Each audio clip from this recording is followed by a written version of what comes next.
Third year high school pa lang kami ni Daryl nang sagutin ko siya. Dahil nung first year kami ay naliligaw na siya sa akin. Kaya nung pagtungtun namin ng third year high school ay sinagot ko na siya na labis niyang kinatuwa. Alam kong mahal niya ako dahil hindi siya magtitiis ng ilang taon kung hindi totoo ang pagmamahal na nararamdaman niya para sa akin. Mahal ko din naman siya kaya walang rason para hindi ko siya sagutin. Sapat na ang 2 taon niyang panliligaw sa akin para sagutin ko siya. Pagsapit ng first month sa rin namin ay nag-date kami sa isang fast food chain na pareho naming paborito. Nagulat pa ako nang pagkatapos namin kumain ay magyaya siyang manood ng sine. Dahil first month sa rin namin, kaya pumayag na lamang ako. Hindi masyadong maraming tao kaya maluwag ang mga upuan. Naramdaman ko ang mga labi ni Daryl sa bandang batok ko na nagdulot ng kakaibang pakiramdam sa akin na ngayon ko palang naramdaman sa tanang buhay ko. Anong ginagawa mo, Daryl? Ani ko sa kanya. Ngunit sa halip na sagutin niya ang tanong ko, ay mapusok niyang inangkin ang mga labi kong nakaawang na kinagulat ko naman. Daryl, ano bang ginagawa mo? Bulong ko sa kanya sa nahihirapang boses. Normal lamang tong ginagawa natin dahil magkasintahan tayong dalawa, Jasmine. Saka madalim dito, wala makakapansin kung anong ginagawa natin. Nakangiti niyang sagot sa akin. Pero Daryl, malito, mga bata pa tayo. Pagtutol ko sa nais niya. Mahal natin ang isa't isa, Jasmine. Kung ano man ang mangyari sa atin ngayon dito, pananagutan ko. Pero hindi ko na natuloy pa ang nais ko sabihin dahil bigla na lamang niyang sinakop ang mga labi ko. Nung una ay banayad na halik lamang yon. Ngunit kalaunan ay naging mapanghanap ang mga halik nito sa akin. Ilang sandali pa ay naramdaman ko ang kanyang mainit na palad na humahaplo sa aking kariktan na nagpawala sa aking katinuan. Hindi ko na kayang pigilan ang sarili ko, Jasmine. Gusto na kitang angkinin. Paus nitong bulong sa akin. Hindi ako sumagot sa sinabi niyang yon, tanging-tango lamang ang naisagot ko sa kanya. Na naging hudyat upang ipagpatuloy niya ang nasimulan. Napatingin ako sa mga taong nasa loob ng sinihan. Napansin kong ang iba ay abala sa panonood. Ang iba naman ay abala rin sa paghahalikan gaya namin. See? Hindi lang tayong gusto makarating ng heaven, kundi maging sila man. Nakangiti niyang bulong sa akin bago muling sinakop ang mga labi ko. Dahil sa kakaibang pakiramdam na pinapadama sa akin ng mga sandaling yun ni Daryl, kaya pikit mata akong pumayag sa gusto niyang may mangyari sa amin dalawa. Saksi ang sinehan na yon ng buong puso kong pinagkaloob kay Daryl ang aking sarili. Mabilis niya akong naihiga saka siya pumaibabaw sa akin. Habang walang sawa niyang sinasamba ang buo kong katawan na labis na nagpabaliw sa akin. Kamuntikan pa akong mapasigaw sa sobrang sakit, dulot ng pagkabasag ng kristal ko. Masakit sa una, ngunit kalaunan ay unti-unting napapalitan ng kakaibang sarap na nagdulot sa akin ng kaligayahan. Lalo na nang tuluyang mapag-isa ang mga katawan namin ni Daryl. Masaya kami lumabas ng sinihan na may ngiti sa mga labi hanggang sa magka-holding hands. Salamat, Jasmine. Hindi mo lang alam kung gaano mo ako napasaya. I love you. Sa kanya ako mabilis na dinampian ng halik sa labi. I love you too, Daryl. Masaya ako at napasaya kita sa first month sa rin natin. Ang akala ko, yun ang una't huling beses na gagawin naming dalawa ang pagniniig. Ngunit nagkamali ako. Dahil nasundan pa yun ang nasundan ng maraming beses. Wala akong magawa kundi ang magpaubaya na lamang sa kanya dahil sa pagmamahal ko. Hanggang isang araw, nagising na lamang ako naduduwal kaya kaagad akong bumangon at patakbo nagtungo ng banyo. Nung una ay hindi ko na lamang pinansin ang bagay na yon. Ngunit kalaunan ay napapansin kong halos araw-araw ko nang nararamdaman ang pagsusuka, lalo na sa umaga. Nakaramdam ako bigla ng kaba. Kaya naman dali-dali ako napatingin sa kalendaryo ng cellphone ko. Ganun na lamang ang palalaki ng mga mata ko nang makitang 2 buwan na pala akong delayed. Upang makasiguro ay kaagad akong bumili ng pregnancy test. Halos maiyak ako nang makita ang naging resulta. 2 guhit na pula na ang ibig sabihin ay positive. Oh my God, buntis ako. Naiiyak kong hinaplos ang manipis kong tiyan. Kaagad kong tinawagan si Daryl para sabihin ng tungkol sa pagbubuntis ko. Ang akala ko ay magagalit siya at hindi niya ako pananagutan, ngunit hindi yun nangyari. Bagkus masaya niyang tinanggap ang blessing na dumating sa aming dalawa. Dahil pareho pa kaming nag-aaral kaya napilitan kaming huminto at maghanap ng trabaho para sa panganganak ko. Humanap lamang kami ng pagkakataon para sabihin sa mga magulang namin ang tungkol sa pagbubuntis ko. Nung una ay galit na galit sila. Pero makalipas ang 1 linggo ay natanggap din nila ang relasyon namin at pagbubuntis ko. Nung unang mga buwan ay pumisan muna kami sa bahay nila Daryl. Ngunit na makaipon kami ay kaagad din kami naghanap ng maliit na apartment at lumipat.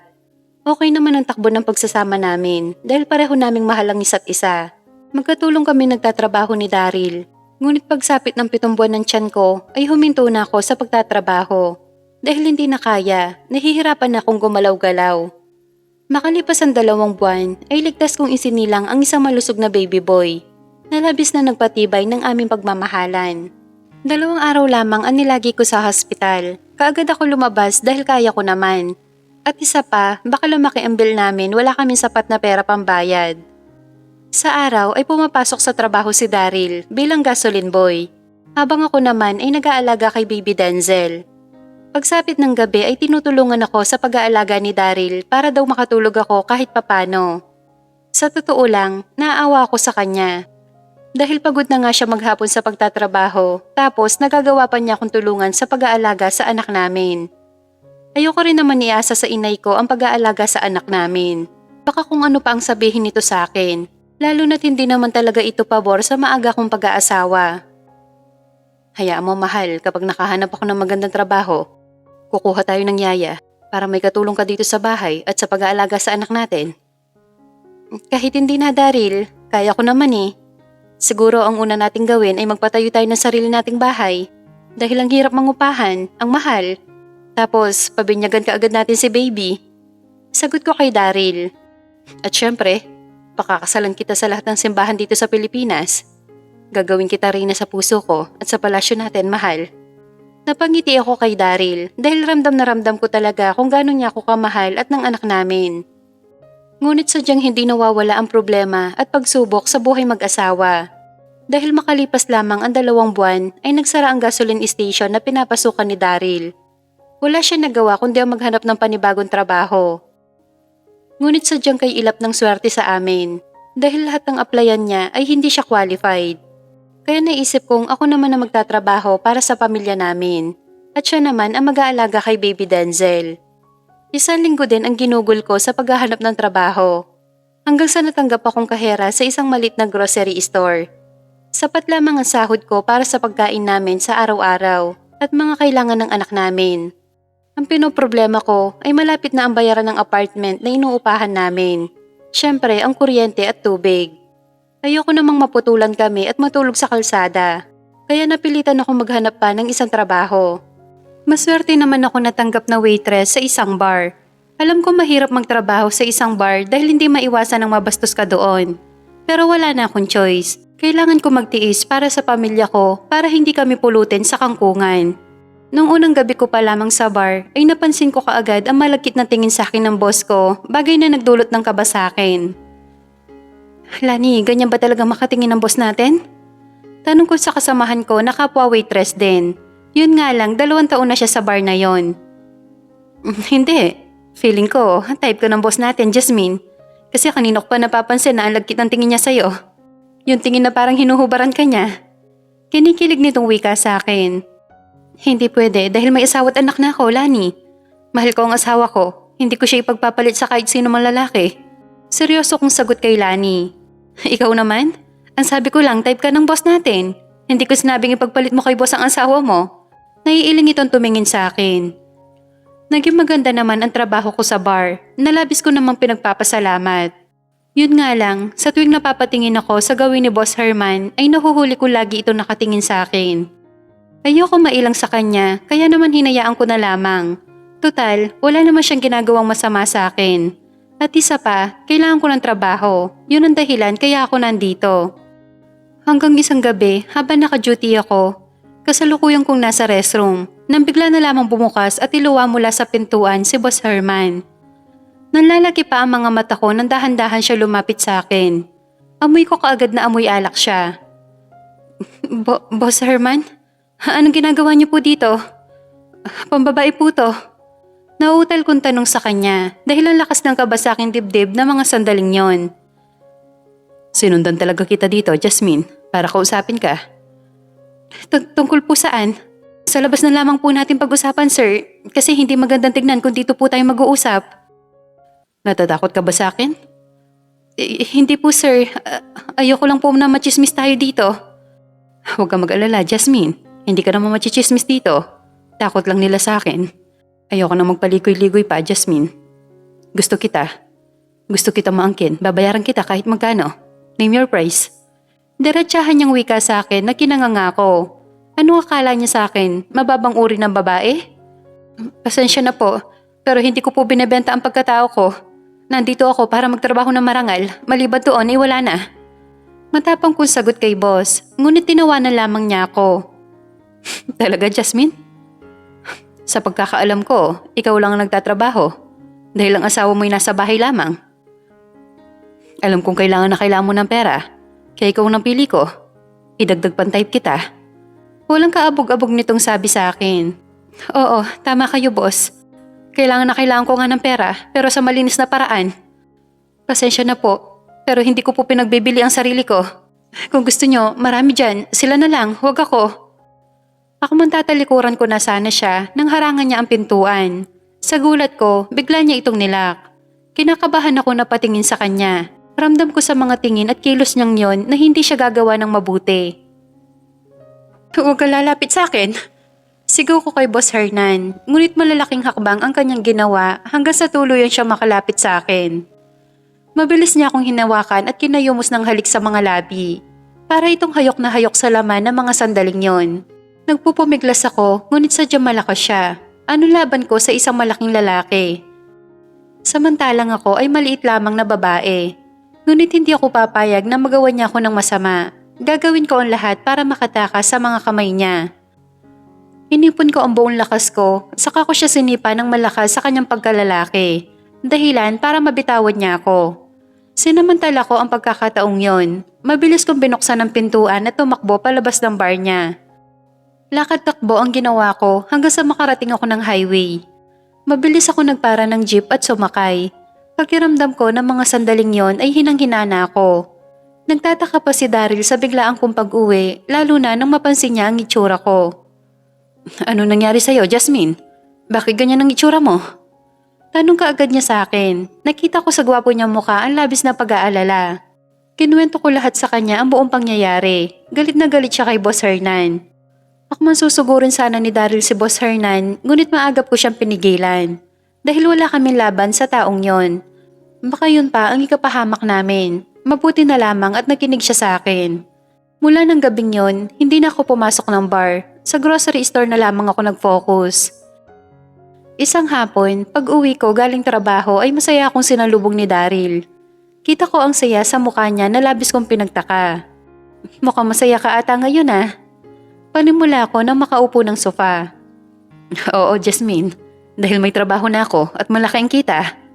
Excited nitong kwento sa akin. Talaga? Saan? At anong trabaho? Sa Canada. Maiksi niyang tugon sa akin. Kagad na wala ang ngiti sa mga labi ko. Canada? Mag-a-abroad ka? Bakit? Ito lang ang nakikita kong paraan para makahahon tayo sa kahirapan, Jasmine. Sinasama ako ng kaibigan ko si Javier at siya ang bahala sa mga kinakailangan ko. Ayokong tanggihan ang alok niyang to. Dahil para sa ikagiginhawa natin to. Pero Daryl, malalayo ka sa amin ni Baby Denzel at yun ang hindi ko kaya. Hindi ko na napigilan ng umiyak sa harapan niya. Iniisip ko pa lamang na aalis siya ay nalulungkot na ako. Paano na lang kapag natuloy siya? Saglit lang naman tong 3 taong kontrata, Jasmine. Kailangan ko tong gawin para sa ikagaganda ng buhay natin. Huwag ka mag-alala, palagi naman tayong mag-uusap bago ako pumasok ng trabaho. At syempre bago matulog para hindi ko kayo mamiss. Gagawin ko to para sa pamilya natin, Jasmine.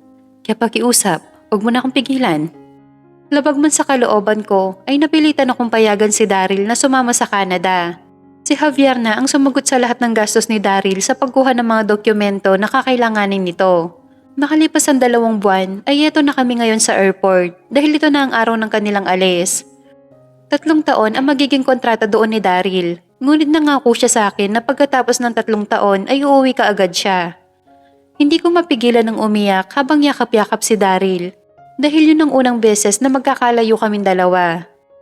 Tahan na, Jasmine. Alam mo namang ayaw kitang nakikitang umiiyak, di ba?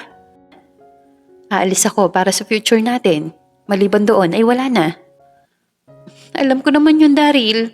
Hindi lang kasi ako sanay na magkakalayo tayong dalawa. Mamimiss kita. Mag-iingat ka doon ha, yung mga bilin ko. Opo, boss. Natatawa niyang sagot sa akin. Sa kanya ko ginawaran ng isang mainit na halik sa mga labi. Hinintay ko muna na makaalis ang eroplanong sinasakyan nila bago kami umuwi ng bahay ni Baby Denzel. Nung unang mga araw ay naninibago talaga ako na hindi namin kasama sa bahay si Daryl. Ngunit makalipas ang isang buwan ay unti-unti na rin ako nasasanay. Lalo pat tinupad ni Daryl ang promise niya sa akin na tatawagan niya ako umaga't gabi. Mabilis na lumipas ang mga araw at buwan. 1 taon na palang nasa Canada si Daryl. 2 taon na lamang ang hihintayin namin at makakasama na namin siya. Lahat ng mga pinapadala niyang pera sa akin ay iniipon ko yon para sa pangarap naming bahay at negosyo. Halos tipirin ko ang sarili ko para lamang maipon ang perang pinapadala niya sa akin. Ngunit nang malapit na mag-2 taon sa Canada si Daryl ay dumalang ang pagtawag niya sa amin. Kung minsan ay hindi ko siya nakakausap kung hindi ako tatawag. Sa tuwing tatawag naman ako ay saglit lang kami nag-uusap dahil lagi niyang sinasabi sa akin na busy siya sa trabaho at kung ano-ano pa mga dahilan. Dahil may tiwala ako sa kanya kaya hinayaan at inintindi ko na lamang siya. Ngunit habang tumatagal ay nararamdaman ko nag-iiba na ang pakikitungo niya sa akin na labis kong kinalungkot. Maging ang pagpapadala niya sa amin ng pera ay hindi na gaya noon na buwan-buwan. Ngayon kasi ay madalang na lamang. Wala naman yung problema sa akin. Ang hindi ko lang matanggap ay yung panlalamig niya sa akin. Hanggang isang araw, naisipan kong buksan ang kanyang social media account. Hindi sa wala akong tiwala kay Daryl, ngunit waring may nag-uutos sa akin na gawin yon. Halos manlaki ang mga mata ko nang mabasa ang sweet messages nila ng babaeng nangangalang Bianca. Maganda ito at mukhang may kaya base sa pananamit nito. Bigla ko nanliit sa aking sarili. Hindi ako makapaniwala na pinagpalit na ako ni Daryl sa ibang babae, sa babaeng sosyal at mas maganda sa akin. Iyak ako ng iyak hanggang sa wala na mga luhang gustong pumatak sa aking mga mata. Pakiramdam ko wala akong kwentang babae dahil pinagpalit ako ng asawa ko. Hindi ako nakatiis. Gusto kong malaman ang totoo. Gusto kong marinig mula sa bibig mismo ni Daryl na may iba na siyang mahal. Alam ko masasaktan ako sa maaari niyang isagot sa akin. Pero wala na akong pakialam pa roon. Dahil ngayon pa lamang ay nasasaktan na ako ng sobra-sobra. Naka-4 na ring bago sinagot ni Daryl ang tawag ko. Baka sa boses niya ang pagkayamot na marinig ang boses ko. Bakit ka tumatawag, Jasmine? Anong oras na? Yamot niyang bungad sa akin. Pasensya na, Daryl. Gusto lang talaga kita makausap dahil hindi ako matahimik hanggat hindi ko nalalaman ang totoo. Anong totoo? Halata sa boses nito ang pagkagulat sa sinabi ko. Sino si Bianca? Siya na ba ang bago mong mahal? Ang pinalit mo sa akin? Narinig ko ang malalim niyang pagbuntong hininga. Bigla ang paggapang ng kaba sa aking dibdib. Paano mo nalaman ang tungkol kay Bianca? Sa halip na sagutin ni Daryl ang tanong ko, ay iba ang kanyang isinagot sa akin. Sagutin mo ang tanong ko, Daryl. Gusto ko malaman kung may kapalit na ba ako dyan sa puso mo. Kung siya na ba nagpapasaya sa'yo? Umiiyak kong tanong sa kanya. I'm sorry, Jasmine, pero hindi na kita mahal. Si Bianca na ang mahal ko ngayon at ikakasal na kaming dalawa. Pag-amin niya, pakiramdam ko na mga sandaling yon ay huminto sa pagtibok ang puso ko. Daig ko pa ang sinaksak ng paulit-ulit sa sobrang sakit. Bakit ganon? Bakit ito nangyari sa amin dalawa ni Daryl? Bakit kailangan mawala ang pagmamahal niya sa akin at mapunta sa ibang babae? Napatanong ako bigla sa aking sarili kung kapalit-palit ba ako kaya ito nagawa sa akin ni Daryl. I'm sorry, Jasmine. Hindi ko sinasadyang saktan ka. Nagkataon lamang na nandito sa tabi ko si Bianca at napunan niya ang pangungulila ko sa'yo. Sa sobrang sakit na nadarama ko ng mga sandaling yon ay wala na sa sariling na ibato ko ang hawak na cellphone. Ayoko nang marinig pa ang mga sasabihin sa akin ni Daryl dahil baka mas lalo lamang ako masaktan. Kung hindi ko lang iniisip ang anak naming si Denzel ay gusto ko na lang magpakamatay. Para hindi na maramdaman ng sakit dahil sa ginawa sa akin ni Daryl. Pero hindi pwede dahil may anak akong umaasa sa akin. Siya na lamang ang mayroon ako kaya walang dahilan para sayangin ko ang buhay ko kay Daryl. Kung ayaw na niya sa akin, ayoko na rin sa kanya. Masakit pero kailangan kong tanggapin na wala na kaming dalawa. Na hindi na matutuloy ang mga pangarap namin. Dahil siya mismo ang sumira at bumitiw. Kahit mahirap, ay pinilit kong tanggapin na wala na sa akin si Daryl na kaming dalawa na lamang ng anak ko. Nagpa siya akong magbukas ng maliit na tindahan gamit ang perang inipon ko sa mga padala sa akin ni Daryl. Nagpakabisi ako sa tindahan at sa anak ko para hindi ko siya maalala, ngunit sadyang mapagbiro ang tadhana. Dahil habang abala ako sa pagsasalansan ng mga paninda, ay humahangos na dumating si Alice. Uy, Jasmine, bakit hindi mo sinabi sa akin na hiwalay na pala kayong dalawa ni Daryl? Kagad niyang tanong sa akin. Pasensya na Alice, pero wala akong time na magkwento sa mga taong wala naman dito. At isa pa, nakikita mo naman na busy ako dito sa tindahan ko. Medyo mataray kong wika sa kanya. Ayos lang Jasmine, naintindihan naman kita. Dahil masakit talagang ipagpalit ka ng asawa mo sa ibang babae. Napatingin ako bigla kay Alice. Doon ko lamang napansin na may pinapanood dito sa cellphone nito. Lumapit ako ng kaunti sa kanya at sinilip kung ano ang pinapanood niya. Halos madurog ang puso ko na makita si Daryl na kinakasal sa ibang babae. Kung pwede lang na bigla na lamang ako maglaho na parang bula ay gagawin ko, ngunit hindi pwede. Patakbo akong nagtungo ng banyo at doon ako umiyak ng umiyak. Wala na, tapos na talaga kaming dalawa ni Daryl. Dahil kasal na siya ngayon sa ibang babae. Ang sakit lang kasi, ilang taon niyang pinangako sa akin ang kasal na yon, tapos sa ibang babae pala niya tutuparin. Ngayon ko lamang napagtanto na napakatanga ko. Naniwala ako kay Daryl. Naniwala ako sa mga pangako niya. Yung pala ay wala naman itong balak to pa rin sa akin. Nagpakasal nga siya, ngunit hindi sa akin. Kundi sa ibang babae na kamakailan lamang niya nakilala. Daryl's point of view. Hindi naging madali ang buhay ko dito sa Canada. Lalo't hindi ako sanay na malayo sa mag-ina ko. Pero kailangan kong tatagan ang aking loob para sa ikagaganda ng buhay at magiging future namin ng pamilya ko. Naging maganda naman ang trabaho ko sa factory na pinapasukan namin ni Javier. Mabait ang mga amo namin, lalo na si Ma'am Bianca. Si Ma'am Bianca ang panganay na anak ng may-ari ng factory. Mabait at masayahin ang dalaga. Ilang linggo pa lamang ako dito ay kagad ko siya nakagaanan ng loob. Dahil bukod sa mabait ay palabiro din ito. Hindi ito nauubusan ng mga jokes na siyang naging dahilan para mas lalong mapalapit ang loob ko sa kanya. Alam kong mali dahil may asawa na ako. Pero wala naman sigurong masama kung makipagkaibigan ako sa amo kong babae, di ba? Nang sumapit ang birthday ni Ma'am Bianca, lahat ng mga empleyado ng factory ay inimbitahan niya. Tingin ko talaga Kaz, malakas ang tama sa iyo ni Ma'am Bianca. Wika sa akin ni Javier habang abala ako sa pagbibihis ng susuotin ko sa party ni Ma'am Bianca. Hindi naman siguro pare, baka natutuwa lang siya sa akin, kaya ganon. Hindi kita ko sa mukha niya na gusto ka niya. Alam mo Daryl, wala namang masama kung patulan mo.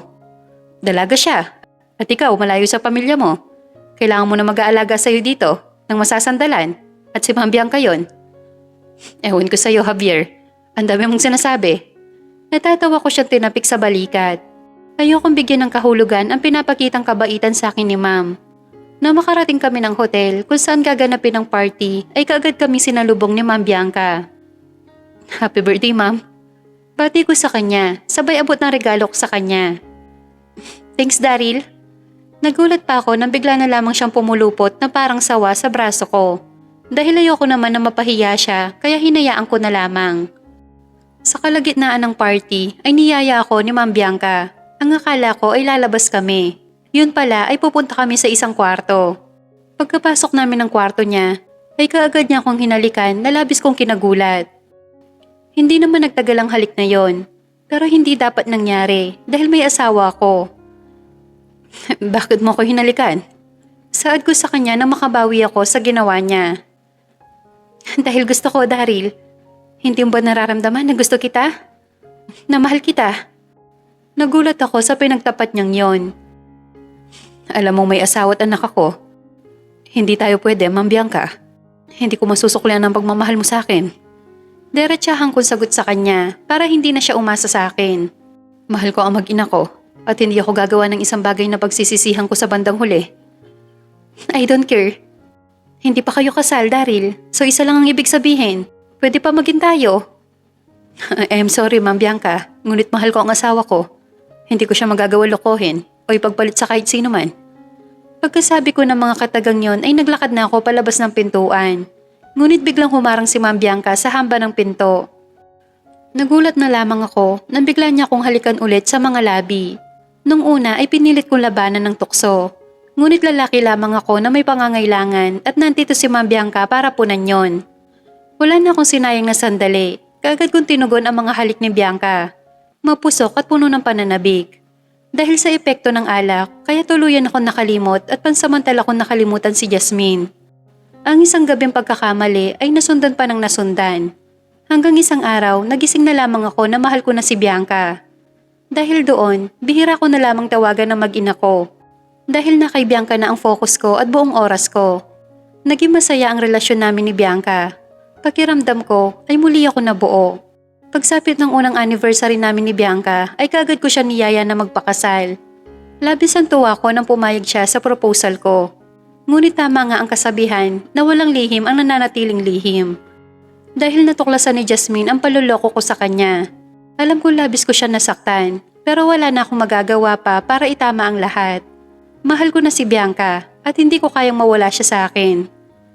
Nakalipas ang 3 buwan ay matagumpay na naidaos ang kasal namin ni Bianca.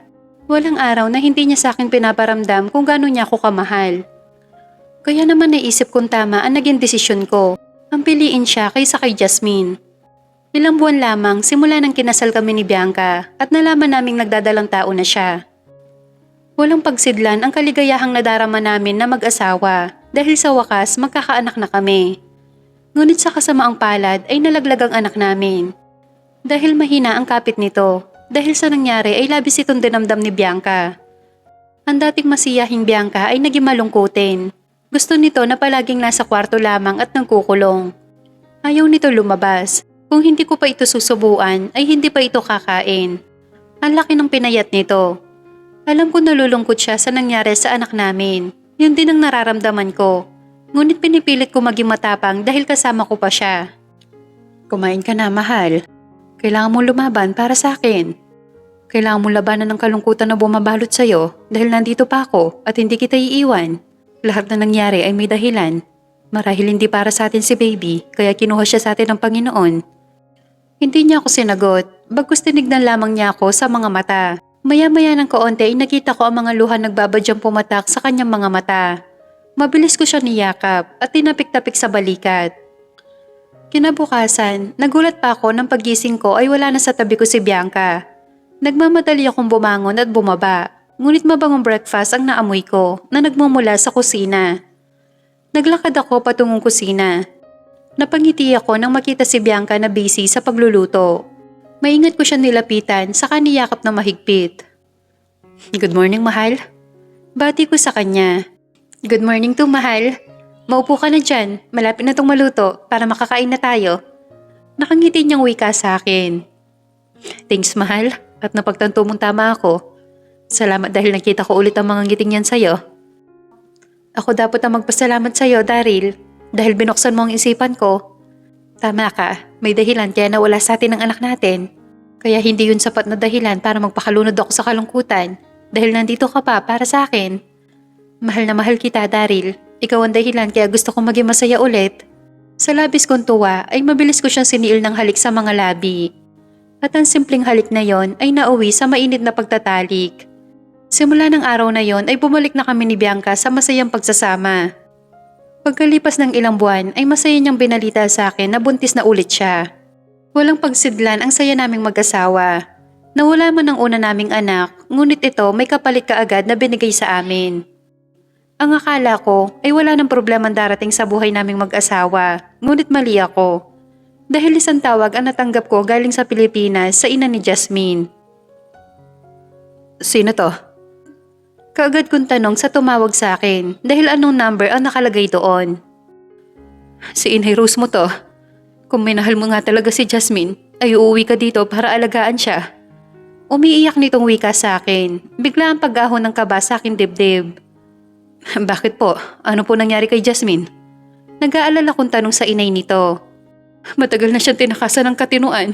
Simula nang malaman niyang nagpakasal ka na dyan. Nakikiusap ako sa iyo, Daryl. Umuwi ka na dito. Kailangan ka ni Jasmine ng anak ko. Matagal na kitang gustong tawagan, ngunit pinipigilan lamang ako ng itay lauro mo. Ngunit sa pagkakataong to, ikaw lamang ang makakatulong sa anak kong si Jasmine. Umuwi ka na dito, Daryl. Nakikiusap ako sa iyo. Bilang ina ni Jasmine, kung totoong minahal mo siya noon, uuwi ka para sa kanya bago pa mahuli ang lahat. Mahabang salaysay sa akin ng ina ni Jasmine. Nakaramdam ako ng guilt dahil alam kong kasalanan ko ang nangyari sa kanya. Kung hindi ko siya niloko ay hindi ito mangyayari sa kanya. Gulong-gulo ang isipan ko. Hindi ko alam kung ano ang tamang gagawin. Kailangan ako ni Bianca dahil buntis siya. At kailangan din ako ni Jasmine. Ang hirap mamili dahil naiipit ako sa dalawang babaeng pareho kong mahal. Sa huli ay napagdesisyonan kong umuwi ng Pilipinas para makita at talagaan si Jasmine. Sinadya kong hindi magpaalam kay Bianca dahil alam kong pipigilan niya ako. Tanging sulat lamang ang iniwan ko sa kanya at nakasaad doon ang dahilan kung bakit ko kailangan umuwi ng Pilipinas. At nakalagay din sa sulat na sa oras na maayos ko ang problema kay Jasmine ay kaagad akong babalik sa kanya. Nang marating ko ang bahay ng magulang ni Jasmine, kaba at takot ang nararamdaman ko. Kaba dahil pagkatapos ng 2 taon, eto at muli kami magkikita ni Jasmine. Takot dahil sa nagawa kong kasalanan sa kanya at hindi ko alam kung paano siya haharapin. Mabibigat na hakbang ang ginawa ko bago narating ang pintuan. Mahina akong kumatok. Hindi naman nagtagal ay bumukas yon at ang inay ni Jasmine ang nakita ko. Salamat sa Diyos at dumating ka na, Daryl. Halika sa loob, nasa kwarto si Jasmine. Niluwagan nito ang pintuan para makapasok ako. Tinuro sa akin ni Inay Rose ang pangalawang kwarto kung nasaan nandoon si Jasmine. Kinakabahan akong umakyat, matagal bago ko pinihit ang doorknob. Ganoon na lamang ang pagtulo ng mga luha ko na makita si Jasmine. Isang Jasmine na tulala habang hawak ang picture frame ko kung saan kuha yon ng araw na sinagot niya ako. Isang Jasmine na napakapayat at bukod doon nagsasalita mag-isa. Dahan-dahan ko siya nilapitan, naupo sa kanyang tabi. Jasmine, nandito na ako. Umiiyak kong wika sa kanya. Daryl, wika niya habang nakatingin sa mukha ko. Oo Jasmine, ako to, si Daryl. Patawarin mo ako, kasalanan ko kaya to nangyari sa'yo. Sorry. Hindi ko na napigilan ang mapahagulgol habang yakap-yakap siya. Sising-sisi ako sa ginawa ko. Kung hindi sana ako naging marupok, hindi sana magkakaganito si Jasmine. Wala akong kwentang tao dahil makasarili ako. Sarili ko lamang ang iniisip ko, hindi ko naisip na masasaktan ng labis si Jasmine. Ngunit kahit anong pagsisisi ang gawin ko, ay huli na ang lahat. Nasaktan na si Jasmine at nasira na ang buhay niya. Patawarin mo ako. Pangako, babawi ako sa'yo, Jasmine. Gagawin ko ang lahat para gumaling ka, para bumalik ka sa dating ikaw. Dito lang ako sa tabi mo. Hindi kita iiwan. Sasamahan kita hanggang sa gumaling ka. Wika ko sa kanya. Hinintay ko muna siya makatulog bago lumabas ng kwarto. Kinausap ko ang mga magulang ni Jasmine at napagkasunduan naming ipasok siya sa mental hospital. Mahirap yon para sa aming lahat. Ngunit yun ang tamang gawin para maalagaan ng tama at mabilis na gumaling si Jasmine. Wala kaming inaksayang sandali. Kaagad namin siyang ipinasok sa mental hospital. Araw-araw kong dinadalaw sa hospital si Jasmine. Palagi ko siyang kinakausap, ngunit nakatulala lamang ito at nakatingin sa akin. Huwag ka mag-alala, Jasmine. Hindi ka magtatagal dito. Gagaling ka kaagad. Makakasama mo ang mga magulang mo at syempre ang anak natin. Wika ko sa kanya sabay haplos sa payat niyang muka. Nagpapasalamat ako sa mga magulang ni Jasmine dahil kahit malaki ang kasalanan ko sa anak nila, ay hindi nila pinagkait sa akin na makita at mayakap ang anak ko. Pangako anak, gagawin ko ang lahat para gumaling ang mama mo at babawi ako sa inyo. Simula na makabalik ako ng Pilipinas ay panay ang tawag sa akin ni Bianca. Ngunit sinadya kong hindi yun sagutin dahil alam kong pababalikin lamang niya ako ng Canada. Nung una ay hindi ito tumitigil sa kakatawag, ngunit kalaunan ay napagod din siguro. Sa totoo lang, miss na miss ko na siya, ngunit hindi ko pwedeng iwan si Jasmine. Lalo na sa kalagayan niya. At isa pa, nangako ako sa kanya na sasamahan ko siya hanggang sa paggaling niya. Matuloy lumipas ang 1 buwan, ngunit wala pa rin pagbabago sa kondisyon ni Jasmine na labis namin pinag-alala. Ngunit hindi kami nawawalan ng pag-asa na gagaling siya at makakasama niya ang anak namin. Isang araw, tawag galing kay Javier ang natanggap ko. Narinig ko pa ang pagbuntong hininga niya bago nagsalita sa kabilang linya. Para saan ang buntong hininga na yan? Ang lalim ah. Nagtataka kong saad sa kanya. Huwag kang mabibigla, Daryl. Ngunit kailangan mong tibayan ang loob mo sa sasabihin ko sa'yo. Seryoso niyang panimula. Ano ba kasi yun? Sabihin mo na. Utos ko sa kanya. Daryl, patay na si Bianca at ang anak niyo. Taig ko pa ang pinagsakluban ng langit at lupa sa narinig ko mula kay Javier. Ano sabi mo? Hindi kita maintindihan. Hindi kinaya ni Bianca ang kalungkutan nung umalis ka. Naging malungkutin siya. Pinili niya magkulong sa kwarto niyo. Hindi siya lumalabas at hindi rin kumakain. Labis niyang dinamdam ang pag-alis mo. Hanggang sa tuluyan na niyang kinitil ang kanyang buhay. Nagpakamatay siya, Daryl. Dahil iniisip niyang hindi ka na babalik sa kanya. Natuluyan mo na siyang iniwan. Bumalik ka na dito, Daryl, kung gusto mong pa makita sa huling sandali si Bianca. Padaus-dus ako naupo sa sahig. Pagkiramdam ko ang sama-sama kong tao. 2 babae ang nasira ang buhay nang dahil lamang sa akin. Mapakla ako na pangiti at napatingin sa kalangitan. Eto ba ang karma sa ginawa ko kay Jasmine? Eto ba, ha? Ang mamatayan ng 2 anak at asawa? Bakit sila ang kinuha mo? Bakit hindi na lang ako? Bakit? Sigaw ko habang umiiyak. Hindi ko alam kung gaano ako katagal umiyak ng umiyak. Hanggang sa wala na mga luhang gustong pumatak sa aking mga mata. Kinabukasan, bago ako bumalik ng Canada ay dinaanan ko muna si Jasmine. Gaya ng dati, tulala na naman siya. Kailangan kong bumalik ng Canada, Jasmine. Kasi patay na si Bianca.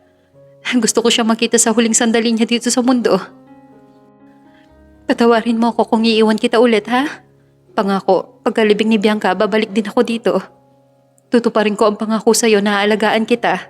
Hanggang sa paggaling mo. Sa ngayon, kailangan ko munang umalis. Paalam, Jasmine. Sana pagbalik ko ay makausap na kita. Para makahingi ako ng tawad sa'yo. Malungkot ako naglakad palabas ng mental hospital. Lingid sa kaalaman ko, may mga matang tumutulo ang mga luha ng dahil sa akin. Nandito na ako ngayon sa tapat ng bahay namin ni Bianca.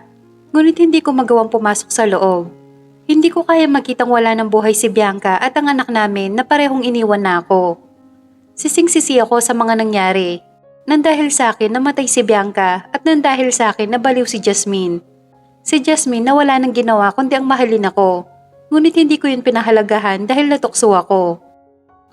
Pinagpalit ko siya sa ibang babae dahil mahina ako. Wala akong kwentang lalaki. Wala akong isang salita. Wala akong sariling paninindigan dahil makasarili akong tao. Matagal ako nanatili sa labas ng bahay bago ko naisipang maglakad papasok. Sa huli, napagdesisyonan kong pumasok na sa loob ng bahay. Ngunit kaagad akong sinalubong ng papa ni Bianca at sunod-sunod na inundayan ng suntok. Sumadsad ako sa semento. Ngunit hindi ko tinangkal labanan siya dahil alam ko ang nararamdaman ng isang ama na namatayan ng anak. Hindi ko siya masisisi kung magalit man siya sa akin. Dahil totoo naman, kasalanan ko ang lahat. Ako ang ugat ng lahat na nangyayari dahil wala akong kwentang tao. Sarili ko lamang ang iniisip ko.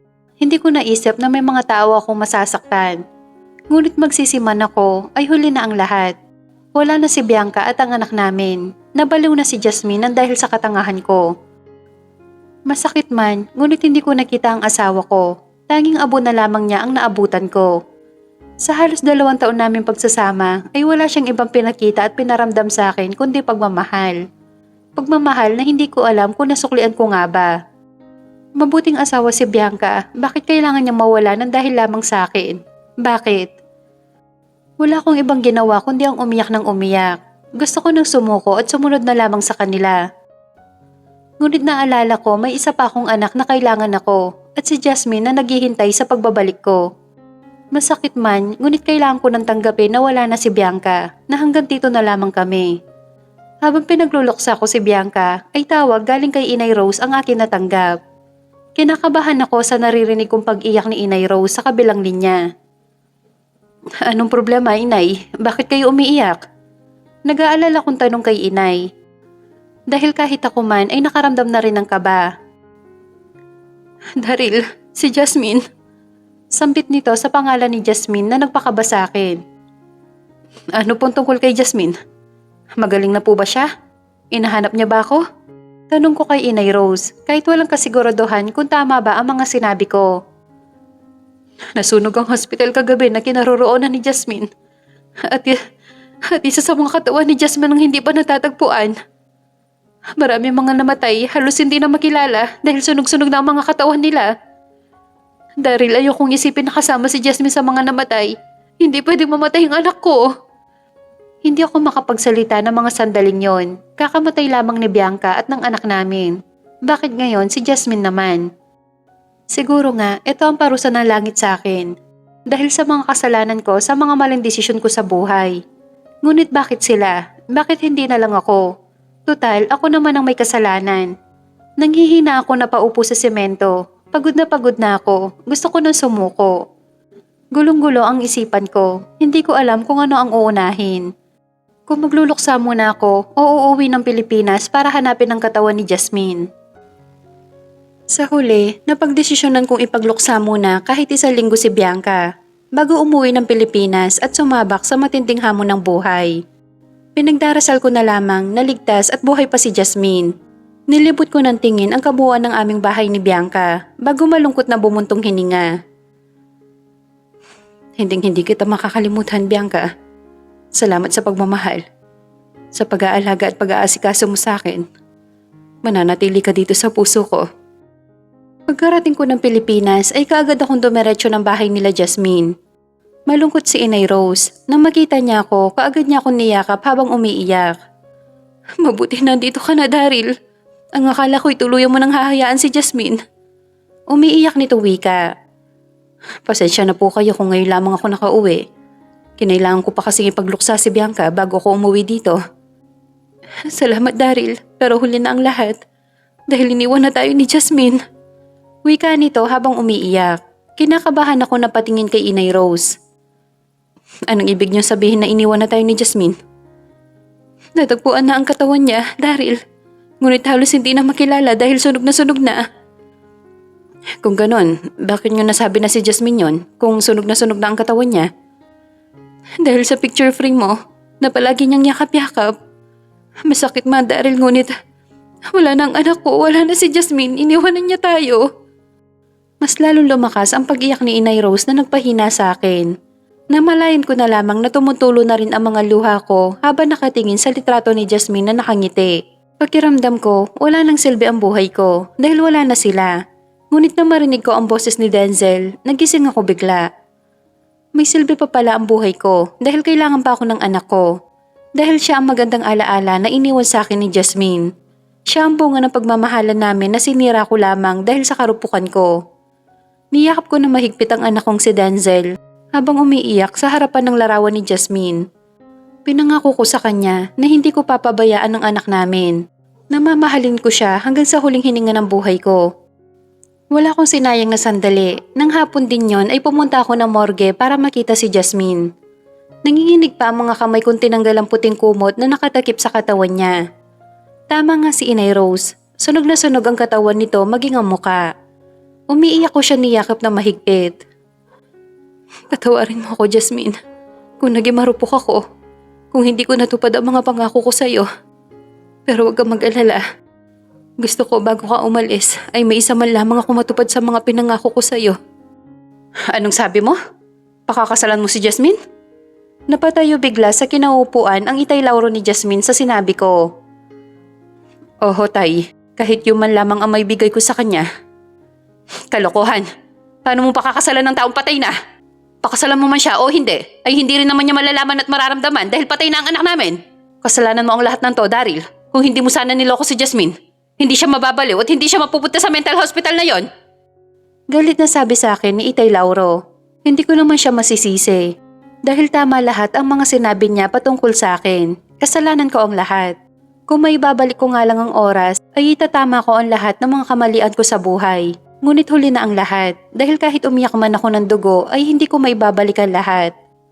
Hayaan mo na si Daryl kung yan ang gusto niyang gawin. Suportahan na lamang natin siya, Lauro. Singit ni Inay Rose sa usapan. Bahala kayo. Galit na sagot ni Itay Lauro bago kami iniwan ni Inay Rose. Salamat po, Nay, at naiintindihan niyo ko. Bago nga namin hinatid sa huling hantungan si Jasmine ay ikinasal muna kaming dalawa sa simbahan. Nangako ako sa kanya at sa harap ng Panginoon na hindi na ako mag-aasawa, na ibubuhos ko na lamang ang lahat ng oras at pagmamahal ko sa anak naming si Denzel. Bukod doon, nangako din ako sa kanya na itutuloy ko pa rin ang pangarap naming palasyo. Patawarin mo ako sa lahat-lahat ng mga kasalanan ko sa'yo. Kahit wala ka na, mananatili ka dito sa puso't isipan ko. Balang araw ay magkakasama din tayo dyan at dyan natin itutuloy ang naputol nating pagmamahalan. Nang matapos ang libing ay nauna na sila Inay Rose na umuwi kasama si Denzel. Samantalang ako ay nagpaiwan muna. Gusto ko pang makasama si Jasmine. Gusto ko pang balikan ang masaya naming mga alaala noon. Na kung hindi lang sana ako naging marupok, di sana ay masaya kami ngayon at buo pa bilang isang pamilya. Kinabukasan din ay sinimulan ko na ang pangarap naming bahay ni Jasmine. Gusto kong may pagawa yon sa lalong madaling panahon para makalipat kaming mag-ama. Gamit ang perang naipon ko, gusto kong matupad ang palasyong pangako ko kay Jasmine. Jasmine, point of view. Kakabalik lang namin ngayon dito sa Pilipinas. Halos 3 taon kaming nanirahan sa Italy. At ngayon na magaling na ako, sa wakas makikita ko na ang anak ko. Let's go, love. Puntag sa akin ni Hernan nang makitang tahimik akong nakatingin sa mga taong nakikita kong dumaraan. Ha? May sinasabi ka ba? Sabi ko, tara na at nasa parking lot na ang susundo sa atin. Okay, sige. Sorry, naisip ko lang ang anak ko. Excited na akong makita at mayakap siya. Huwag kang mag-alala, love. Makikita at makakasama mo na ang anak mo. Okay? For now, diretso muna tayo sa bahay para makapagpahinga. Bukas na natin putahan ang anak mo. Kung pwede ko lamang hilain ng oras para mag-umaga na, ay ginawa ko na. Excited na talaga akong makita ang anak ko.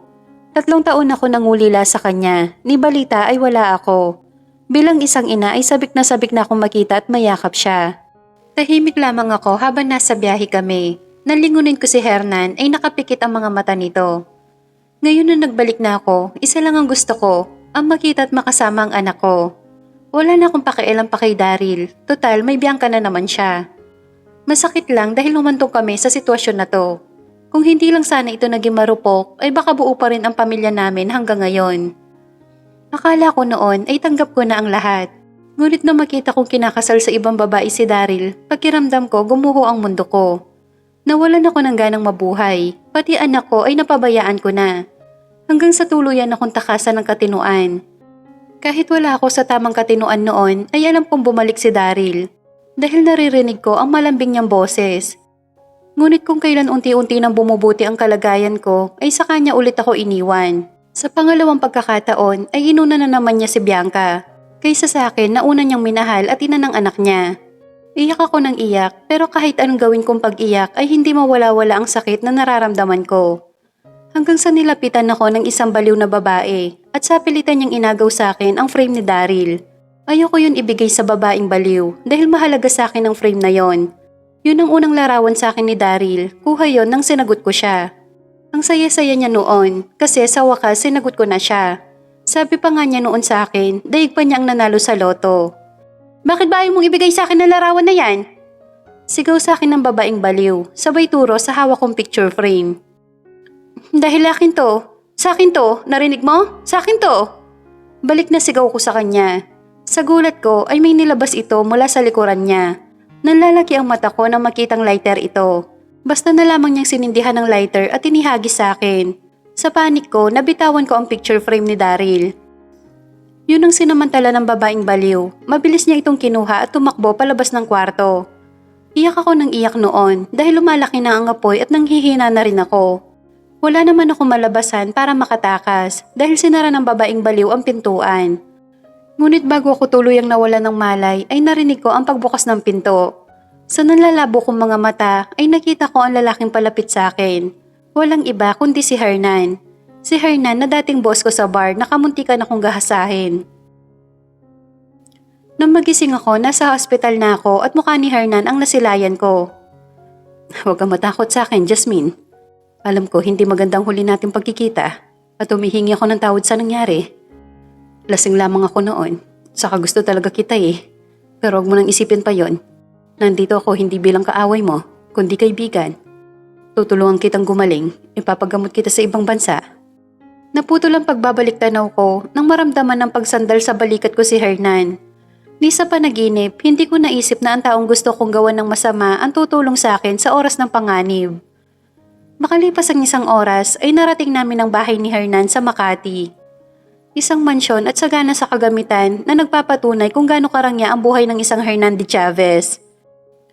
Magkahawak kamay kaming umakyat at pumasok sa isang malaking kwarto. Habang hindi pa tayo kasal, love, ito na muna ang magiging kwarto mo. Feel at home. Masyado itong malaki, pwede naman doon na lamang ako sa medyo maliit. Nahihiya akong saad sa kanya. Mahal kita, Jasmine, at gusto kong ibigay sa iyo ang mga bagay na mayroon ako. Dahil soon, magiging asawa na kita, kaya masanay ka na, okay? Salamat, Hernan, napakabait mo talaga. Kinabukasan, nang matapos kaming kumain ng almusal ay kaagad kaming umalis para puntahan sina inay. Tiyak kong matutuwa sila sa oras na makita nila ako. Hindi naman nagtagal ang biyahe namin dahil walang gaanong traffic dahil maaga pa. Nang may parada ni Hernan ang sasakyan ay napangiti ako. Sa wakas, nandito na ako, makikita ko ng anak ko. Naunang bumaba ng sasakyan si Hernan at saka ako pinagbuksan ng pinto. Magkahawak kami naglakad at pumasok sa loob ng bakuran. Mahihinang katok ang ginawa ko. Hindi naman nagtagal ay bumukas yon at si Itay ang nakita ko. Nanlalaki pa ang mga mata ni Itay na makita ako na parang nakakita ng multo. Jasmine? Ikaw ba yan? Tanong sa akin ng Itay habang tinitignan ako sa muka. Opo Tay, ako nga to si Jasmine, ang anak nyo. Umiiyak kong sagot kay Itay. Paano nangyari na buhay ka? Sino ang bangkay na nilibing namin? Hindi na po mahalaga yun, Tay. Ang importante ay ligtas at buhay ako. Wika ko kay Itay, sabay yakap na mahigpit rito. Matagal kami nagkayakapan bago ako kumala sa pagkakayakap sa kanya. Pumasok kami sa loob ng bahay at pinakilala ko kay Itay si Hernan. Bilang boyfriend ko na totoo naman at nakatakda na kami magpakasal sa susunod na taon. Ang inay at si Denzel nasaan sila?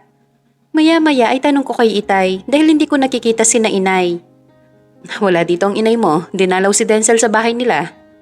Naguguluhan akong tumingin kay Itay. Saang bahay at sino ang kasama ni Denzel?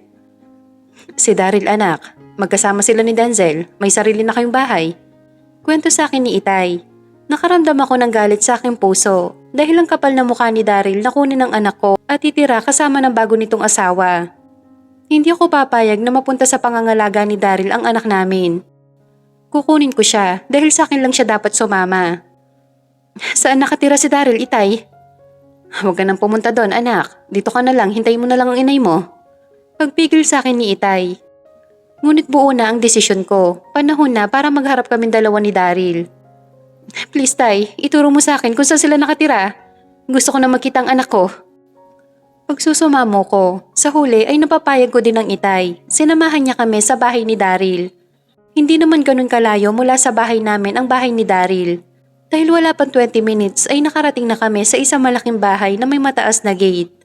Familiar sa akin ang lugar na yon at kung hindi ako nagkakamali, ay ito ang bakanting lupa noon na madalas naming tambayan ni Daryl. Dito sa malawak na lupang to, dito natin itatayo ang ating palasyo, Jasmine. At dito tayo bubuo ng isang malaki at masayang pamilya. Nakangiti niyang wika sa akin habang yakap-yakap niya ako. Gusto ko, kahit simpleng bahay lang, Daryl. Basta magkasama tayo at ng mga anak natin, masaya na ako nun. Hindi lang simple, Jasmine, kundi isang palasyo ang ipapatayo ko sa'yo. Dahil mahal na mahal kita. Magsusumikap ako para matupad ko ang lahat ng mga pangako ko sa'yo.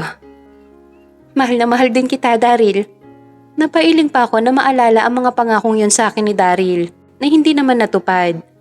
At ngayon, ang lugar na pareho namin pangarap na pagtayuan ng bahay ay pinatayuan nga niya, ngunit hindi para sa akin, kundi para kay Bianca. May kung anong kirot ako naramdaman sa aking puso, pero hindi yun ang pinunta ko dito. Nandito ako para sa anak ko, hindi para kay Daryl. Si Itay ang nag-doorbell, isang katulang ang nagbukas sa amin. Muli ay may kung anong inggit ako naramdaman para kay Bianca. Garden pa lang ay sobrang lawak na at may malaking swimming pool ako nakita sa dulo.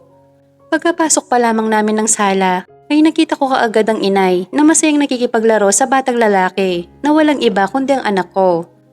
Naiiyak siyang tumayo at patakbo ako ni yakap. Nakaagad ko namang ginantihan ng mahigpit na yakap.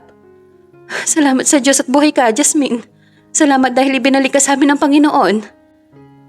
Maswerte ako, Nay, dahil nakaligtas ako sa sunog. Utang ko kay Hernan ang buhay ko. Ang akala talaga namin ay patay ka na, anak. Dahil nakita namin sa isang bangkay ang frame ni Daryl, kaya inakala namin ikaw yon. Kinuha po sa akin ng kasamahan kong baliw ang frame na yon. Marahil siya po ang nailibing nyo. Ikaw ba ang Mama Jasmine ko? Tanong sa akin ni Denzel habang titig na titig sa mukha ko. Waring kinikilala ko nito. Oo anak, ako ang Mama Jasmine mo. Ngayon nandito na ako, ay hindi na tayo magkakahiwalay. Magsasama na tayo gaya ng dati. Kinarga ko siya, hindi ko alintana ang bigat niya. Parang kailan lang ay maliit pa siya, ngayon malaki na ang anak ko. At hindi may pagkakaila na kamukha niya talaga ang walang hiya niyang ama. Siya nga pala anak, siya ang Tito Hernan mo. Pagpapakilala ko kay Hernan sa anak ko. Tito? Kapatid mo po ba siya, Mama? Hindi ko siya kapatid, anak. Siya magiging asawa ni Mama, kaya Tito ang tawag mo sa kanya. O di kaya, Daddy Hernan. Paliwanag ko kay Denzel para kahit papano ay maintindihan niya kung sino si Hernan sa buhay ko. Hindi, Mama. Isa lang po ang papa ko at si Papa Daryl yon. Pagkasabi niya ng mga katagang yon ay bumitiw siya sa akin sa pagkakayakap. Nakasimangot nitong tinignan si Hernan na labis kong pinag-alala dahil hindi ko alam kung anong klaseng pagpapalaki ang ginawa ni Daryl sa anak ko. Patakbo itong umakyat ng hagdanan. Susundan ko sana ngunit pinigilan ako ni inay. Hayaan mo muna siya, Jasmine. Marahil ay nabigla lamang ang anak mo. Tama ang inay mo, Jasmine. Huwag kang mag-alala, naiintindihan ko naman ang anak mo. Wika ni Hernan sabay hawak sa isa kong kamay. Salamat sa pangunawa. Hayaan mo kakausapin ko siya mabuti at ipapaintindi ko sa kanya. Ayos lang yon, hindi mo naman siya kailangan madaliin. Remember, bata pa yon. Napangiti na lamang ako kay Hernan dahil napakalawak ng pangunawa nito. Nasa ganoon kaming sitwasyon nang marinig namin ang mga yabag na papalapit sa amin. Pag-angat ko ng tingin ay nakita ko ang nakatayong si Daryl. Titig na titig ito sa akin at napansin ko ang mga luha nito nag-uunahang tumulo sa mga mata nito. Totoo nga buhay ka nga, Jasmine. Nagulat na lamang ako nang tawirin niya ang maliit naming pagitan at walang sabi-sabi niyakap ako ng mahigpit. Naririnig ko pa ang pag-iyak niya habang nakayakap sa akin. Sa totoo lang, hindi ko alam kung ano ang gagawin. Kung itutulak ko ba siya palayo sa akin o hahayaan na lamang na nakayakap sa akin. Ngunit mali, hindi pwede dahil may asawa na siya. At galit ako sa kanya dahil sa ginawa niya sa akin. Siya ang dahilan ng lahat ng paghihirap ko, maging ang pagkabaliw ko. Ano ba, bitawan mo nga ako? Sabay tanggal ng mga kamay niyang nakayakap sa akin. Ang saya-saya ko, Jasmine, dahil buhay ka, dahil hindi ikaw ang nilibing namin noon. Ano nangyari sa'yo? Bakit ngayon ka lang nagpakita sa amin? Ang kapal na mukha mong tanungin ako ng ganyan pagkatapos ng ginawa mong paluloko sa akin? Yun totoo, Daryl. Masaya ka nga ba na makita ulit ako? O galit ka dahil hindi pa ako natuluyan sa sunog na yon? Ano ba sinasabi mo, Jasmine? Siyempre masaya ako dahil sa wakas bumalik ka na sa amin ng anak mo. At mabubuo na tayo bilang isang pamilya. Pagkakakong tumawa sa tinuran niya. Anong trip niya? Ang tuhugin at pagsabayan kaming dalawa ni Bianca? Ang pagsamahin kami sa iisang bubong? Alam ko malaki ang kasalanan ko sa'yo dahil naging mahina ako, naging marupok ako. Ngunit pinagsisisihan ko na yon, Jasmine. At sobra-sobrang karma na ang natanggap ko. So ano yon? Kasalanan ko pa dahil nakarma ka? Galit kong wika sa kanya habang masamang nakatingin sa mukha niya. Hindi sa ganun. Pero Jasmine, ilang taon na akong hirap na hirap. Lalo na nang mamatay si Bianca kasama ng anak namin. At kasabay nito nang malaman kong kasama ka sa mga nasunog. Walang araw na hindi ko sinisisi ang sarili ko sa mga nangyari. Walang araw na hindi ako umiiyak at walang araw na hindi ako humihingi ng tawad sa inyong lahat. Walang araw na hindi kita dinadalaw sa sementeryo at pinagtitirik ng kandila. Kulang na nga lang ay magpatayo ako ng bahay at doon na tumira. Ang laki ng kasalanan ko sa'yo, Jasmine. At nakahanda akong bumawi sa'yo kung bibigyan mo lamang ko ng isa pang pagkakataon. Mahal na mahal kita, Jasmine. Gusto kong tuparin lahat ng mga pangarap natin. Huli na ang lahat, Daryl. Dahil sinaktan at niloko mo na ako. Isa pa, ikakasal na ako. Prangka kong wika sa kanya. Nakita ko ang pagkagulat sa mukha nito at maglanding ang tingin nito kay Hernan. Ikakasal ka kanino? Sa kanya. Turo ko kay Hernan na nakaupo sa likuran ko. Sa halip na lumungkot ang ekspresyon ng mukha nito, ay nakita ko ang unti-unting pagsilay ng ngiti sa mga labi nito. Ano nakakatawa sa sinabi ko? Yamot kong tanong kay Daryl. Dahil hindi ka na pwede magpakasal sa kanya, dahil kasal ka na sa akin. Nakangiti nitong sagot sa akin na ikinalaki ng mga mata ko. Hindi ko alam kung tama ba ang narinig ko o nabingi lamang ako. Kasal na tayo, Jasmine. Ang ibig sabihin noon, mag-asawa na tayo. Kaya hindi ka pwede magpakasal sa lalaking yan. Naguguluhan akong tumingin kay Daryl. Ano sinasabi mong kasal na tayo? Paano nangyari yon?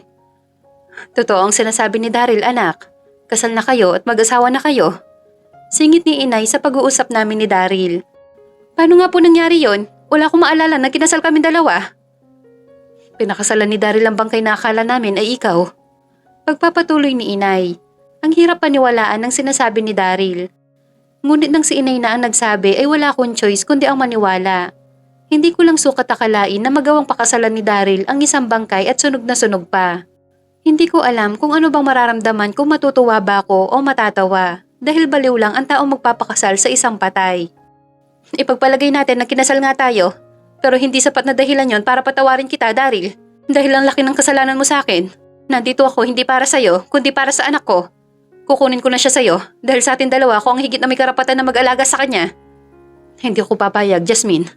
Kung gusto mo siya makasama, pues dito ka tumira at magsama tayo bilang isang buong pamilya katulad dati. Wika ni Daryl na kinatawa ko.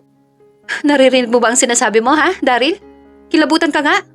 Hindi ko pinangarap na maging asawa ng lalaking may asawa na at mas lalong hindi ko pinangarap na magsama-sama tayo dito sa isang bubong.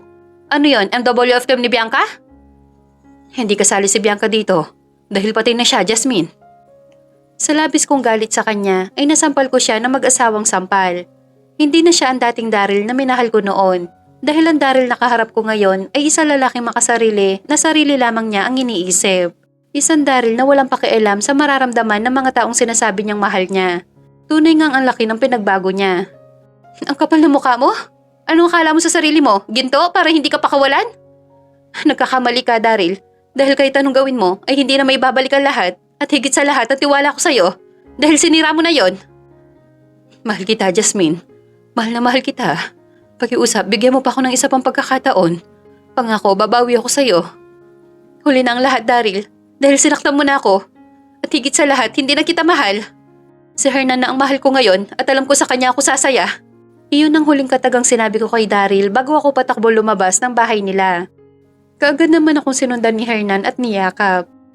Umiyak ka lang ng umiyak, Jasmine. Ilabas mo ang sama ng loob na nararamdaman mo. Nandito lang ako, hindi kita iiwan. Bakit ganon, Hernan? Bakit niya sinasabing patay na si Bianca? Para ano, paniwalaan ko siya at magbalikan kaming dalawa? Dahil totoo ang sinasabi niya, anak.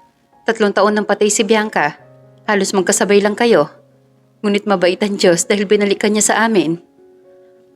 Nang mamatay si Bianca, umuwi dito si Daryl at ikaw naman ang pinagluksa niya. Wala siyang ginawa sa nakalipas na 3 taon, kundi ang alagaan ng anak ninyo. Ang dalawin ka araw-araw sa iyong puntod at tirikan ng kandila. Saksi kami ng itay mo sa pagbabago ni Daryl. Nang mailibing ka namin, ay kaagad siya kumilos para maipagawa ang bahay na to. Anong ibig niyong sabihin, Nay? Pinagawa ni Daryl ang bahay na to para sa iyo, Jasmine. Para to pa rin ang pinangako niya sa iyong palasyo. Ginamit niya lahat ng pera niya sa pagpapatayo nito at ang natira ay ginamit niya naman para sa isang negosyo. Ang maliit na negosyo ay lumago na lumago hanggang sa nagkaroon ng isang branch. At ngayon may 7 branch na, anak, at lahat ng yon ay nakapangalan sa iyo. Hindi ako nakapagsalita, walang gusto lumabas sa bibig ko ng mga sandaling yon. Dahil nagulat ako sa mga sinabi sa akin ni inay. Ngunit kahit pagbaligtarin pa ang mundo ay nangyari na ang mga hindi dapat mangyari. Nasaktan na kami lahat, lalo na ako. Oo, masaya ako na nalaman ko na tinupad ni Daryl ang pinangako niyang bahay sa akin. Ngunit hanggang doon na lamang yon. Dahil hindi na namin pwedeng ibalik ang dating kami. Pinalipas ko muna ang ilang araw bago ko binalikan si Denzel. At panahon na para kunin ko siya sa ayaw man at sa gusto ni Daryl. Ako ang ina kaya ako ang higit na may karapatan sa anak namin. Ang akala ko ay wala si Daryl sa bahay niya, ngunit mali ako. Sa bagay, mainam na ito para magkausap kami ng maayos, para matapos na ang lahat. Nandito ako para kunin sa'yo si Denzel. Huwag ka nang tumutol pa, Daryl, dahil baka umabot pa tayo sa korte. Kapag nangyari yon ay matatalo ka. Dahil ako ang ina at higit sa lahat, bata pa si Denzel. Wala pa siyang kakayahan na magdesisyon para sa sarili niya. Kaya kung ayaw mong umabot tayo sa korte, pumayag ka na lamang sa gusto ko para tapos ang usapan. Huwag ka mag-alala, hindi ko naman siya ipagkakait sa'yo. Hahayaan kitang mabisita siya. Pasensya ka na sa nangyari the last time na pumunta ka dito. Nabigla lamang ako noon. Yeah, tama ka. Ikaw ang higit na may karapatan kay Denzel. Dahil ikaw ang ina niya at igagalang ko yon, Jasmine. Malaya mo siyang makukuha saan mang oras na gusto mo. Salamat dahil hindi mo siya ipagkakait sa akin. About marriage natin, nagtanong ako sa isang abogado. Napag-alaman kong wala palang bisa ang kasal natin dahil patay ang pinakasalan ko. Sa totoo lang, Jasmine, nalungkot ako. Dahil isa lamang ang ibig sabihin nun. Malaya kang magpakasal kay Hernan. Anytime na gustuhin nyo. Masakit yun para sa akin dahil mahal pa rin kita. Walang nagbago sa pagmamahal ko sa iyo mula noon, magpahanggang ngayon. Oo, naligaw ako ng landas dahil naging marupok ako. Ngunit hindi ibig sabihin nun na kinalimutan na kita, na hindi na kita mahal. Dahil nandito ka lang sa puso ko, Jasmine. Dahil ikaw talaga ang tunay na nagmamay-ari nito. Totoo, minahal ko si Bianca. Ngunit hindi katulad ng pagmamahal ko sa'yo. At dahil mahal kita, Jasmine, kaya hindi ko ipagkakait ang pagkakataon na sumaya ka sa piling ng lalaking minamahal mo. Gusto kitang makitang masaya. Kung si Hernan ang makakapagpasaya sa'yo, sundin mo ang puso mo. Masaya ako na ako ang unang lalaking minahal mo at pinag-alayan ng buhay mo. Ngunit sinayang ko yon dahil marupok ako. Masaya ako para sa'yo, Jasmine. Hangad ko ang kaligayahan mo sa piling ni Hernan. Salamat, Daryl. Tanging sagot ko na lamang. Sa ngayon, hindi kita pipilitin na patawarin ako dahil alam ko namang malaki ang kasalanan ko sa'yo. Ngunit umaasa ako na sana kapag handa ka na, mapatawad mo ako para kahit papano'y gumaan ang pakiramdam ko. Hindi ko alam, Daryl, kung kailan dadating ang araw na yon. Masyadong masakit ang nangyari sa akin. Hindi ko alam kung kailan maghihilom ang sugat na likha mo dito sa puso ko. Okay lang, naintindihan ko. Umakyat ka na, ilang araw ka nang hinihintay ni Denzel. Huwag kang mag-alala, nag-usap na kami at sasama na siya sa'yo. Tumayo si Daryl, iniwan ako sa sala. Nagpa siya akong puntahan na sa kwarto ang anak ko. Kagad niya akong niyakap ng mahigpit. Isinama ko nga ang anak ko at tumira kami sa bahay ni Hernan. Nagpapasalamat ako dahil tinuring na tunay na anak ni Hernan si Denzel. Bukod doon, unti-unti na rin napapalapit ang anak ko sa kanya. Mabilis na lumipas sa 5 buwan at dumating ang araw ng kasal namin ni Hernan. Pagkababa ko ng bridal car ay kaagad akong sinalubong ni inay at itay. Hindi nagtagal ay nag-umpisa na ang seremonya ng kasal. Pumailan lang ang isang awitin na pareho naming paborito ni Daryl. Bumalik bigla sa aking diwa ang masasaya naming sandali kung paano kami nag-umpisa. Hindi ko namalayan ang pagtulong ng aking mga luha nang maalala kung gaano kami kasaya noon ni Daryl.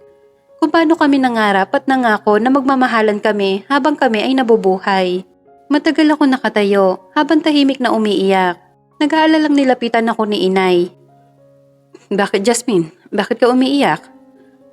Naalala ko si Daryl, Nay. Yan ang paborito naming kanta at madalas niyang kantahin sa akin. Inay, tama ba talaga ang desisyon ko magpakasal kay Hernan? Tanong ko kay inay dahil nagdududa na ako sa aking sarili. Hindi ko alam kung anong tamang isasagot sa iyo, anak. Basta ang masasabi ko lamang ay pakinggan mo ang sinasabi ng puso mo. Puntahan mo na si Hernan, kanina ka pa niya hinihintay. Habang naglalakad ka palapit sa kanya, pakiramdaman mo ang sarili mo kung masaya ka nga ba sa kanya. Kung taos ba sa puso mo ang pagpapakasal sa kanya. Kung nakuha na ba talaga niya ang puso mo? O kung si Daryl pa rin ang sinisigaw nito? Mahabang wika niya sa akin. Sinundo ko ang payo sa akin ni inay. Habang naglalakad ako palapit kay Hernan ay pinakiramdaman ko ang aking sarili. Dahil akupado ni Daryl ang isip ko kaya hindi ko namalayan na nakalapit na pala ako kay Hernan. What's wrong? Nag-aalala niyang wika sa akin. Sa halip na sagutin ko ang tanong niya sa akin ay nakatingin lamang ako sa gwapo niyang muka. Si Daryl bang iniisip mo? Sukat sa sinabi niyang yon ay napahagulgol na lamang ako sa harapan niya. Sorry, Hernan. Sorry, hindi ko intensyon na saktan ka. Napaasahin ka.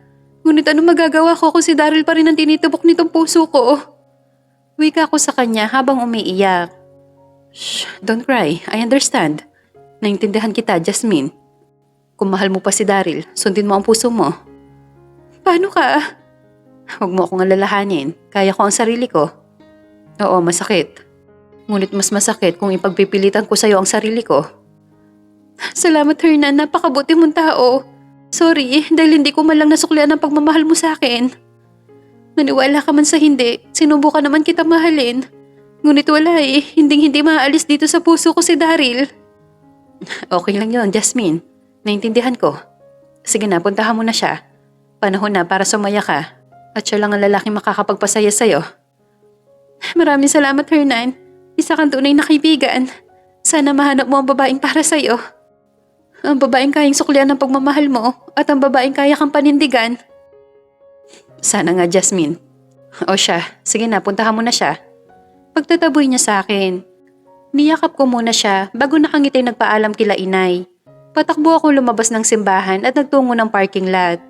Halos paliparin ko ang sasakyan para lang mabilis na makarating sa bahay ni Daryl. Pagkaparada ko ng sasakyan, mabilis akong bumaba.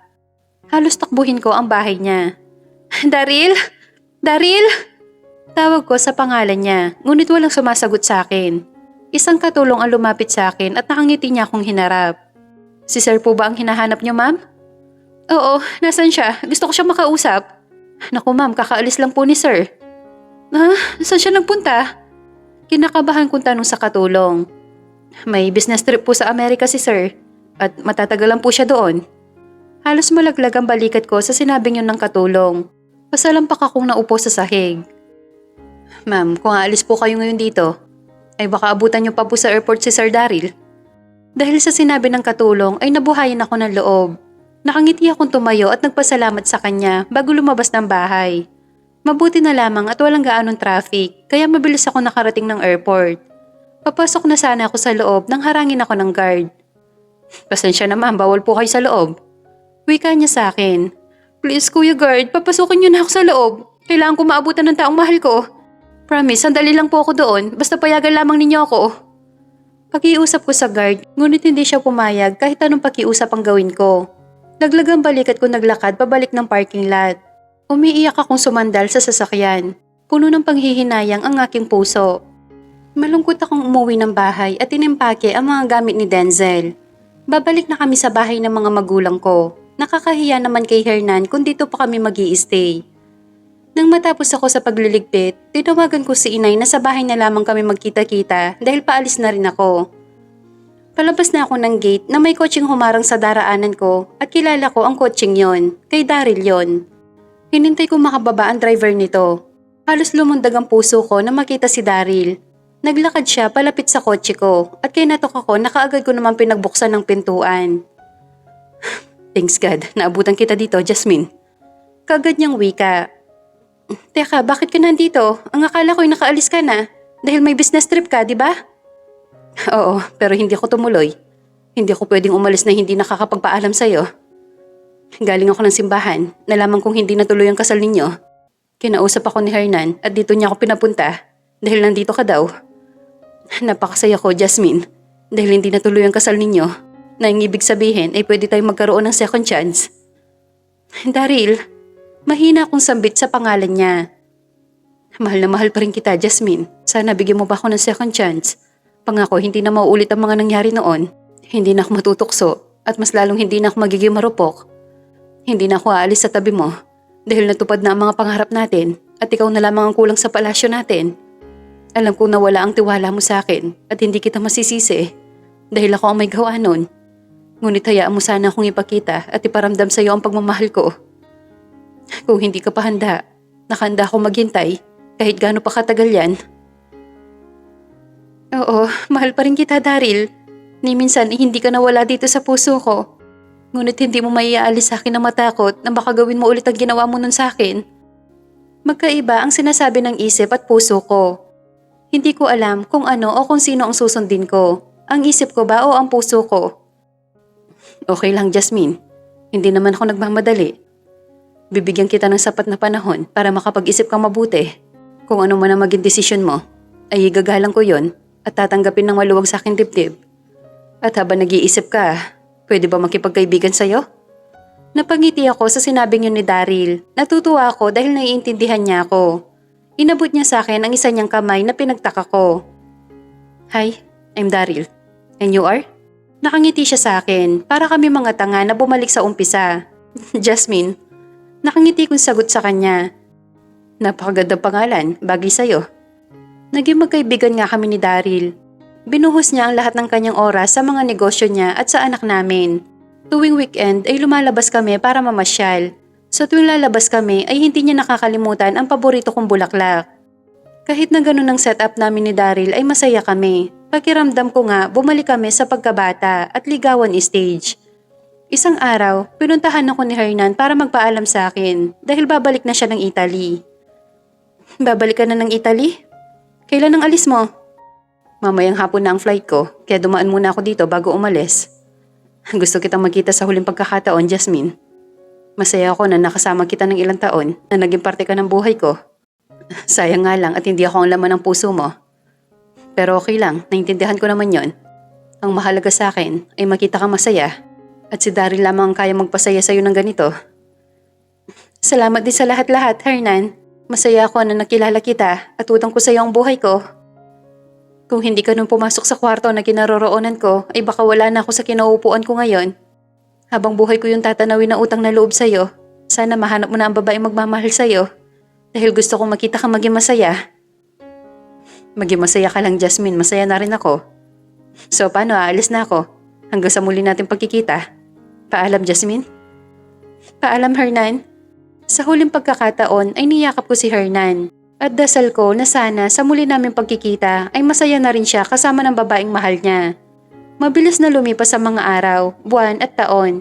Graduating na sa elementary ang anak naming si Denzel. Napakasaya namin ni Daryl dahil napakatalinong bata ni Denzel. Parang kailan lang ay baby pa siya at ngayon malapit na magbinata. Pagkatapos ng graduation niya ay kumain kami buong pamilya sa isang Korean restaurant. Dahil yun ang paborito niya kasama ng lolo at lola niya. Jasmine, anak, hindi ka na bumabata. Anong plano mo sa relasyon ninyo ni Daryl?